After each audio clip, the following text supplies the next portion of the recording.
Why is it that the most unworthy often rise first?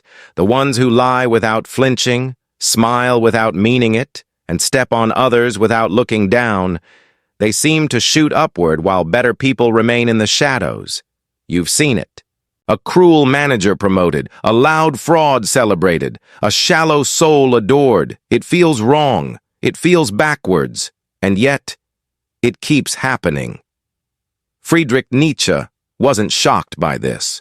In fact, he expected it. He saw that in any system where power is a currency, politics, business, even fame, the first to rise are not the wise or the noble. They're the empty. Because emptiness moves fast. While thoughtful people hesitate, question, reflect, the hollow charge ahead. They aren't burdened by conscience or complexity. They don't carry inner depth, and so they move like shadows on glass, fast and frictionless. Nietzsche wrote of this inversion, this sick joke of success, as a symptom of a deeper decay. He called it the transvaluation of values. The strong no longer lead. The loud do. The subtle are overlooked. The shallow are rewarded. But Nietzsche didn't simply condemn the world. He whispered a dangerous truth. You must understand this game, or be broken by it, because when the worst rise first, the good must rise smarter. And that begins with seeing through the illusion. Their rise is not proof of greatness, it's evidence of emptiness. But if emptiness rises fast, what rises last? That's where Nietzsche's real secret begins, and once you know it, the whole game changes. While the empty rise fast, the deep are buried. At first, they carry too much, too many thoughts, too many questions, too much heart. They're not slow because they're weak. They're slow because they're real. Real things take time. A diamond doesn't appear overnight. It's crushed, buried, shaped in silence. Nietzsche called these people the ones with depth of soul. And the world doesn't know what to do with them.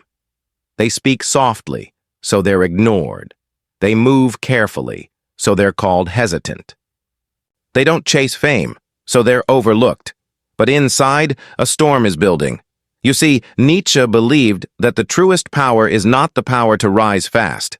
It's the power to endure rejection, to endure invisibility, to endure being misunderstood again and again until the world finally catches up. Because when a person of depth rises, they don't just shine, they reshape the entire structure. But they must first pass through the desert.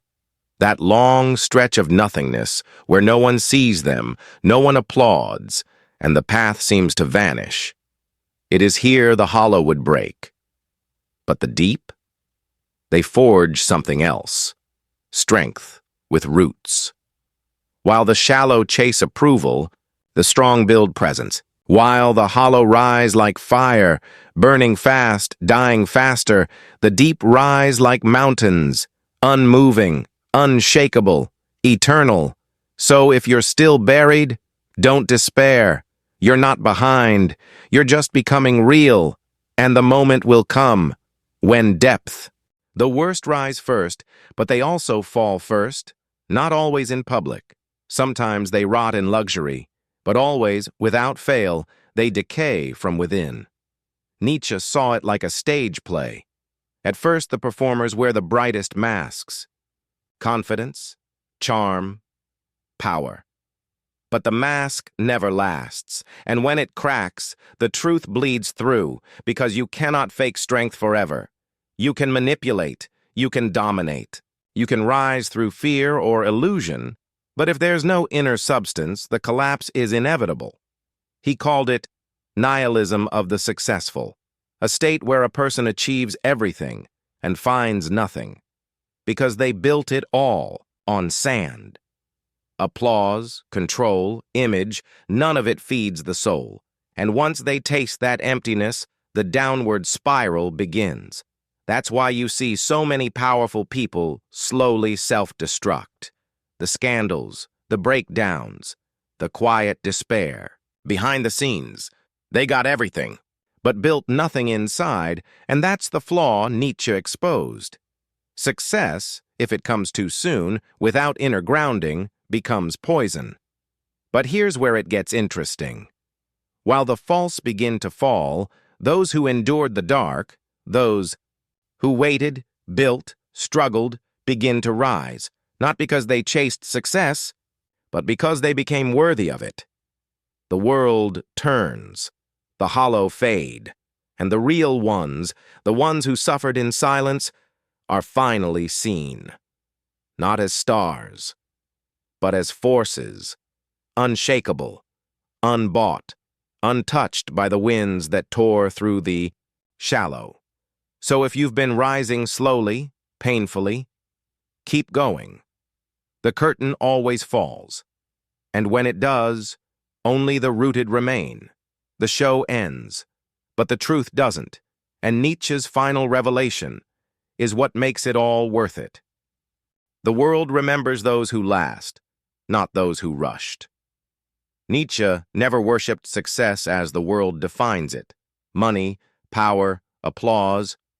He saw something deeper, something older, a kind of success that can't be bought, borrowed, or staged. He called it the path of the Übermensch, the one who rises beyond man's shallow games and builds himself from fire, loss, and clarity. Not the person who wins the race, but the one who outlasts the war. You see, when the worst rise first, they make the most noise. But noise fades. Hype fades. Image fades. What doesn't fade? Substance. Character forged in solitude. Strength shaped by failure. Clarity born from rejection.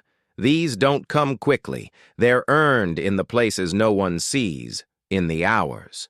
You doubt yourself in the decisions that no one applauds, in the pain that never makes a headline, but that is where the true rise begins. Not in the spotlight, in the shadows. Because when the towers of the false collapse and the world forgets, the names it once screamed, the ones who walked quietly, the ones who carried something real, are still standing, still rising, still becoming. So Nietzsche's final truth is not bitter. It's liberating. Let the worst rise first. It changes nothing. Because the rise that matters is never rushed. It's rooted in silence, shaped by storms, and revealed in time. And when it comes, it cannot be taken. Final CTA, one-line closer. Be patient. Greatness that grows in the dark will always outlast what flashes in the light.